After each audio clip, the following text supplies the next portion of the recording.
So you have a bunch of comics in your collection and you're trying to decide whether you want to get them graded or not. Well, hopefully this video will help you decide on whether you should grade your comics or not.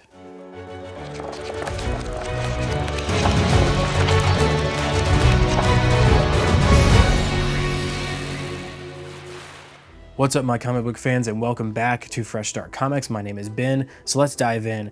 There's a lot of people that love to get their comic books graded. Like, for instance, this is a Green Lantern 182, and I'm super happy to have this in my collection because it is a John Stewart appearance as Green Lantern. It actually says on the top here, John Stewart becomes Green Lantern after Hal Jordan quits in the previous issue. And the reason I got this one is because I wanted a John Stewart as Green Lantern comic book that I could afford. And if you've seen the first official appearance of John Stewart, it is super expensive. I mean, we're talking thousands of dollars. So this was maybe around the $120 area, which was more within my budget, especially to get a 9.8, which is very, very good if you don't know anything about graded comics. But yeah, that's why I got this one. And that's one thing I want to talk about really quick is if you have an interest in a character and you have, stories that you like or covers that you like, and they're either already in your collection or you're looking for those to put in your collection, graded comic books are a great way to preserve your comic and make sure nothing happens to it. Of course, there are some caveats, like this is not fireproof, this is not,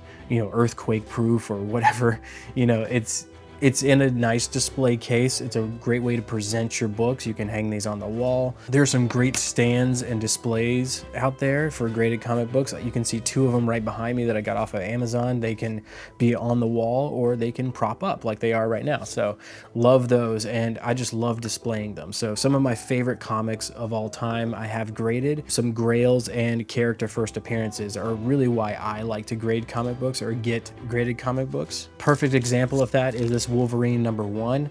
It is a Chris Claremont story with Frank Miller, iconic cover, first solo Wolverine comic with a Yukio cameo on the last page. I got this one in a 9.8 because it is a grail of mine. I've always wanted this cover because it is such an iconic cover and it's really cool. Now, this isn't my all-time favorite Wolverine cover. That would actually be the Incredible Hulk 340, where he has the reflection of Hulk in his claws, which we've seen now in Deadpool and Wolverine, which was so cool to see. One of the main reasons I got this is because Wolverine is one of my favorite heroes, and I wanted a comic that I could have that is representative of Wolverine in just the cover. The story is also great, but my personal opinion, there are better Wolverine stories out there. Another one of my favorite superheroes of all time is Spider-Man. So with this one, this is a grail of mine. It's always been a grail of mine, but to have this in my hands right now is just unreal. I absolutely love this one. This is Amazing Spider-Man 50. You've heard me say this a couple times on the channel.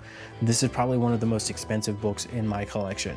And it is a 4.5, which is not that great, off-white to white, but one of my personal favorites because Spider-Man 2 is probably one of my favorite superhero movies of all time.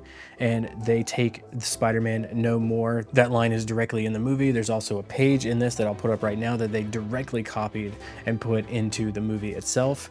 And yeah, just an amazing cover. And that brings up another point of why you might want to get your comic books graded. I enjoy art. I am a photographer and videographer by trade, so I love looking at pieces of art, photography, anything like that. Love it. So to have art that I enjoy from, covers that I really like by artists I really enjoy, like John Romita, and to have this in my collection and be able to display it is like displaying a work of art. And that's one reason that I collect really iconic covers or just great art by particular artists that I like Greg Capullo. I have a couple of comics that I've sent into CGC done by Greg Capullo that I hope to get back very soon. And when I do, I will show them on the channel. And Greg Capullo is my favorite artist because he did the New 52 run of Batman. So again, so many artists to talk about, but sorry, got a little off track there. But I just want to make the point that it is art.